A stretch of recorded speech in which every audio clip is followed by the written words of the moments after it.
Well, hello. Let me make sure this is working.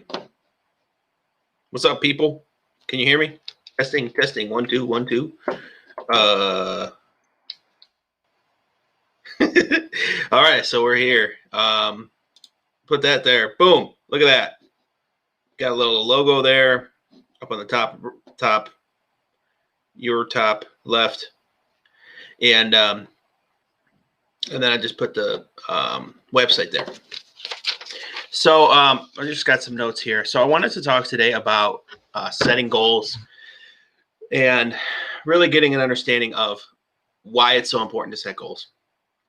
I'll use an example that I experienced over the last few months and talk about some of the lessons that I learned from that example, and then hopefully some takeaways from that for you, and then we'll go from there.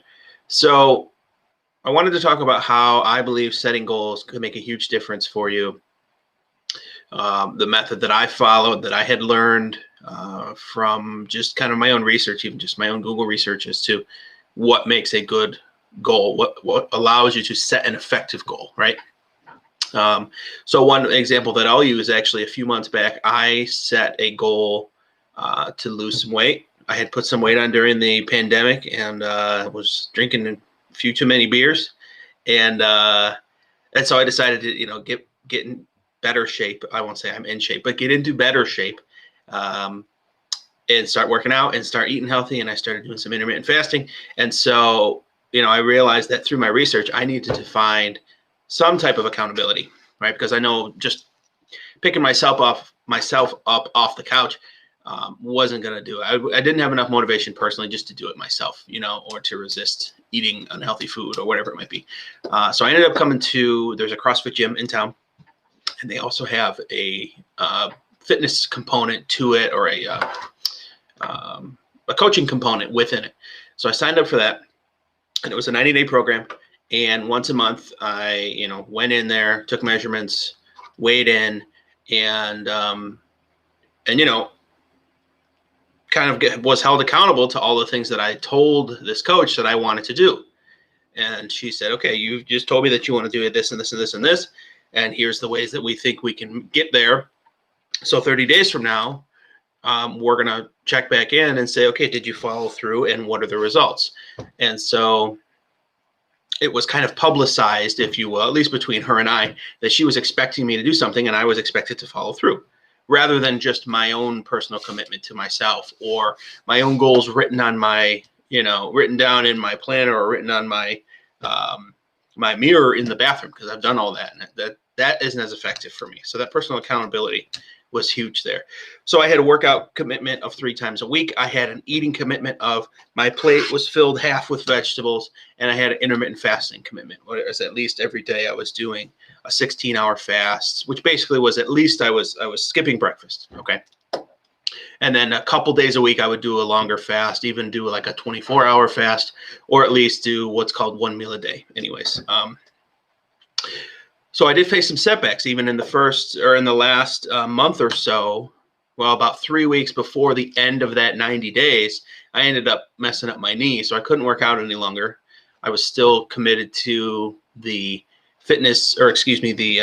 nutrition side of it. So I stuck with my nutrition goal, and I still ended up dropping 15 pounds and 13 inches over that period of time. So I'm happy with the results. It's not a huge, to me, it's not a huge accomplishment, but it's something that worked, and it's something that I committed to. And the accountability was really the biggest thing that I took from it. So the lessons that I took away is I figured out what I wanted, decided to accomplish, and then went and did something about it. I took action. Second thing, I asked somebody and told somebody what I was doing, and asked for the accountability and asked them to hold me to it. And then even though I faced setbacks, I continued on and kind of powered through, right? So that's kind of the biggest thing. And this can easily be translated into financial goals, right? I used a fitness and a health goal, but you can do this for any type of goal that you might have. Whether it's building your savings up, or it's paying off debt, whatever it might be, right? It's an accountability to maybe you and your spouse, and you're sharing that goal with somebody else, whether it's someone like myself as a financial coach or somebody that you know that can encourage you and hold you to it by a certain date and a certain deadline. And then it's figuring out what behaviors and what actions will get you there over that time frame, right? So it might be debt payoff, it might be saving so much money for retirement, it might be budgeting, it might be building your savings account. And all the while, when you are facing setbacks and you're expected, expect setbacks, expect that they will show up and that they will happen.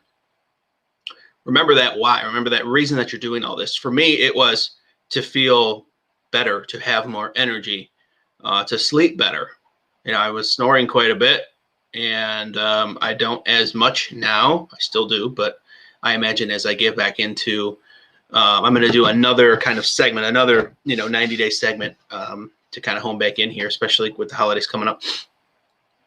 I imagine I'll continue to decrease the amount of snoring and sleep better and just have more energy overall.